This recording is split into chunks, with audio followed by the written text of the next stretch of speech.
जय गुरुदेव। साप्ताहिक सत्संग परम पूज्य स्वामी जी महाराज की असीम अनुकंपा और आप लोगों का प्यार दुलार। हमारा यह संस्करण विगत कुछ सप्ताहों से आपके प्यार और मालिक की दया की बदौलत चला आ रहा है। यह संस्करण लंबा होता है। महापुरुषों की अमिट वाणी, अतुलनीय वाणी, जिसको मात्र अपनी आवाज़ दे करके आपके सामने प्रस्तुत करने की कोशिश की जाती है, जिससे आप लाभ ले सकें। आपसे निवेदन कि हम कोई बाबा या फकीर नहीं, हम महात्माओं के एक छोटे से तुच्छ सेवक, जिसकी यह कोशिश कि महापुरुषों की वाणी को अपनी आवाज़ मात्र दे करके आपके सम्मुख प्रस्तुत करना है। जय गुरुदेव। परम पूज्य स्वामी जी महाराज ने अपने सत्संग में कहा कि संत महात्माओं की शिक्षा बहुत ऊंची होती है और बहुत मुश्किल में समझ आने वाली चीज़ें होती हैं। यहाँ तक कि बड़े बड़े विद्वान भी नहीं समझ सकते। अब यह समझने वाली बात है कि अगर तू राम में रम जाए और राम को सुन ले तो काम बन जाए। रावण 4 वेदों का ज्ञाता ही नहीं बल्कि टीकाकार पंडित भी था, मगर इतना पढ़ने पर भी मन वश में नहीं आया। उसने सीता का हरण किया। उसी सीता के हरण का दुष्परिणाम निकला कि उसका पुतला बना करके हर साल जलाया जाता है। नफ्स कहो या मन, हमें इसी ने जुदा रखा है खुदा से। अगर मन काबू में आ जाए तो परमेश्वर मिल जाएगा। किसी किसी महात्मा ने मन को जीता है, नहीं तो मन ने सारे संसार को जीत रखा है। जितने मजहब हैं, कौमें हैं, सबसे ऊपर मन का जोर है। कब ये गुरु नानक देव जी ने कहा कि तेरे अंदर राम है। क्या राम लफ्ज़ है? नहीं, हरगिज़ नहीं, बल्कि राम पावर या शक्ति है। खाली लफ्ज़ों को जपने का कोई फायदा नहीं, कोई फायदा है ही नहीं लफ्ज़ों को जपने का। कई लोग लाखों बार राम राम लिखकर आटे में डालकर रोज मछली को खाते हैं। कई लाखों बार माला फेर कर राम राम करते हैं, मगर जो ताकत राम है वह कण कण में मौजूद है। अब 4 प्रकार के रामों का वर्णन कबीर साहब कहते हैं। उन्होंने लिखा कि एक राम दशरथ घर डोले, एक राम घट घट में बोले, एक राम का सकल पसारा, एक राम त्रिभुवन ते न्यारा। एक महाराजा दशरथ के बेटे रामचंद्र जी त्रेता युग में हुए हैं, जिन्होंने हिंदुस्तान पर राज किया और चले गए। यहाँ हम उनका जिक्र नहीं कर रहे। दूसरे राम मन हैं, अभी यहाँ हैं। यहाँ से उठकर कलकत्ता चला गया, वहाँ से उठा बम्बई चला गया, मैदान से उठा पहाड़ पर चला गया, वहाँ से उठा किसी और जगह चला गया। न सोते न जागते, यह अंदर बैठा ही रहता है। तो पाप पुण्य करता है वे अंदर ही जाता है, मगर यह खुद बाहर नहीं जाता।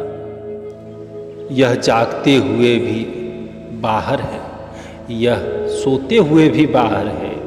तीसरा जो राम है वो सारी सृष्टि को चलाने वाला अर्थात ब्रह्म है, जो पैदा करता है, पालता है, मारता है।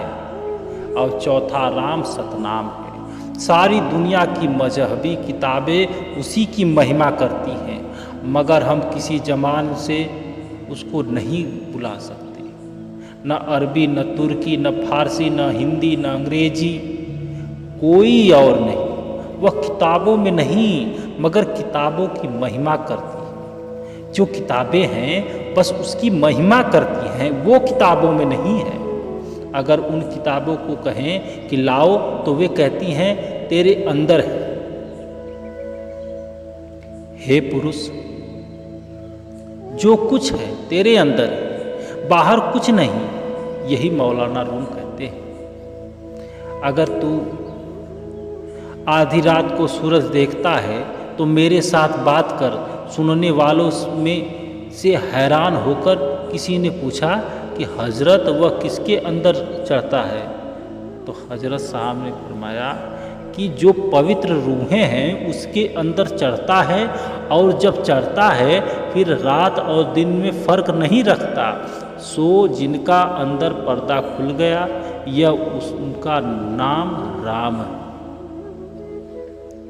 रूम ने फिर कहा कि अंदर बेशुमार नदियाँ, पहाड़ और जंगल हैं जिनका ख्याल करके रूह कांपती है। जो 14 तबक वे भी इंसान के अंदर हैं और अंदर ही खुद खुदा है। वह बाहर किसी को नहीं मिलता और न मिलेगा। लोग गंगा, यमुना और अन्य तीर्थों में जाकर आते हैं, मक्का होकर आते हैं। उनसे पूछो कि कहीं मालिक मिला है? कहीं नहीं। कि हमारी यह दुनिया उस दुनिया में से है जैसे समुद्र में एक बाल। कहते हैं कि हर एक आसमानी मंजिल पर चढ़ने के लिए सीढ़ियां लगी हुई हैं, अंदर रास्ता है। अब कहते हैं कि इसके अधीन इस दुनिया जैसी करोड़ों दुनिया है। फकीर उसे राम कहते हैं। फिर कहते हैं कि वह राम तेरे अंदर है, तू अपनी रूह को उस अंदर के राम के अंदर ले जा, यानी उस राम में रम, उस बाके इलाही को सुन। अब यह गूंगे की मिठाई है। सो जब तू उस बाक को सुनोगे मन काबू में आएगा। इसके सिवा और कोई दवा ही नहीं। मन लज्जत का आशिक है। अगर आपको मन को वश में करना है तो यहाँ दोनों आँखों के बीच तक शरीर को खाली करके पहली मंजिल तक जाओ। वहाँ पर अमृत बरस रहा है। जब मन उसको पिएगा, उसकी लज्जत लेगा तो दुनिया की लज्जतें छोड़ देगा, क्योंकि उस लज्जत से बढ़कर कोई और लज्जत ही है ही नहीं। अब यह शिक्षा सारे संसार के लिए है। चाहे कोई हिंदू हो, चाहे कोई मुसलमान हो, चाहे कोई अन्य मजहब का राहगीर हो। जिस तरह हमारे हाथ, कान, नाक एक जैसे हैं पर हमारी बोली अलग अलग है, हमारे मजहब अलग अलग हैं, उसी तरह वह देश सबके लिए एक जैसा है। आगे बताया उन्होंने कि वह जो परमात्मा का नाम है अति मीठा, अति प्यारा और सबके अंदर है। जब कोई जानने वाला पूरा गुरु, कामिल मुर्शिद या रूहानी शिक्षक इस जीव को मिले और अंदर जाने का रास्ता बताए या मेहनत करके पर्दा खोले, रूहानी मंडलों पर चढ़े, अंदर नाम की लज्जत ले, तब मन वश में आएगा। फिर मन दुनिया की लज्जतों की ओर से मुंह मोड़ लेगा। जब यह एक बार मेहनत करके अंदर चला गया तब इसका जन्मना, मरना सब खत्म। रूह का परमात्मा से मिलाप हो जाता है और इंसानी चोलिस में आना सफल हो जाता है। सारी दुनिया परमात्मा को बाहर खोजती है। अगर कोई जंगल में, कोई पहाड़ों में, कोई सरोवर में, मगर वह इनमें नहीं बल्कि आपके अंदर है। जैसे लकड़ी में आग होती है, हमारी लकड़ी की चारपाई होती है और अन्य चीज़ें लकड़ी की होती हैं। अब मैं लकड़ी के तख्ते पर बैठा हूँ मगर लकड़ी हमें जलाती तो नहीं। अगर एक लकड़ी को नीचे और ऊपर रख के रगड़े तो अग्नि प्रकट हो जाएगी। इसी तरह परमात्मा हमारे अंदर है मगर बिना मेहनत के नहीं मिलता। जब तक यह जीते जी मरने का प्रयत्न नहीं करता, मगर यह जीते जी मरना पसंद करता नहीं। यह हदीसें भी कहती है, मूतु काबल अंत मतु, कि मरने से पहले मरो। बिना मरे नाम प्रकट नहीं होता। जिस तरह मेहनत से लकड़ी में आग आ जाती है, इसी तरह वह नाम भी मेहनत करने से जलवा दिखाता है। अगर तुम राम राम कहो तो वह राम नहीं मिलता, क्योंकि वह लफ्ज़ नहीं, वह राम नूर है, पावर है, शक्ति है, वस्तु। सारे खंड ब्रह्मांडों की जानों की जान है। उसे तू ईश्वर कहो, परमेश्वर कहो, खुदा कहो और कोई भी नाम रखो, दुनिया शब्द के पीछे झगड़ती है और जो असली चीज़ है उसे प्रकट ही नहीं करती। कई लोग सारी उम्र गीता पढ़ते रहे, कोई किताबें और कोई किताबें, लेकिन बना कुछ नहीं पाए। न रूह अंदर गई और न मालिक के दर्शन हुए। इसके विपरीत अगर मन भी मति छोड़ दे, गुरु की मति ले ले, तो मालिक मिल जाए, हमारा भला हो जाए। मगर यह मुश्किल है। मन अपनी मति नहीं छोड़ता, बल्कि उसको सबसे अच्छा समझता है। जब इंसान फेल हो जाता है तो इसी से होता है। मन कहता है कि मैं कहता हूँ, वह ठीक है, चाहे बाद में ठोकर खाए, मगर पहले तो मानता नहीं। मानता किसकी है? अपने मन की। हमारे शरीर के 9 दरवाजे हैं। 2 आँखों के सुराग, 2 कान के, 2 नाक के, 1 मुंह और 2 नीचे। फिर कहते हैं कि जो लज्जत इन 9 दरवाज़ों के जरिए मिलती है, सारी नासवान और फीकी है, मगर हमारी सारी उम्र इन्हीं दरवाज़ों से ही गुजरती है। फिर नाम मिले तो किस तरह? नाम हम सभी के अंदर है और उसकी लज्जत के बराबर दुनिया में और कोई लज्जत है ही नहीं।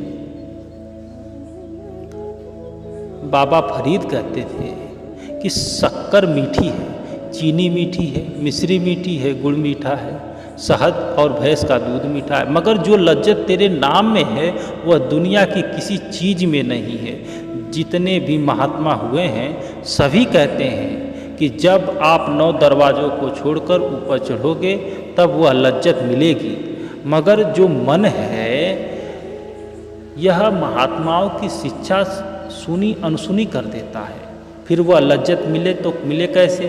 उस मालिक ने इंसानी शरीर के अंदर उत्तम चीज़ रखी हुई है।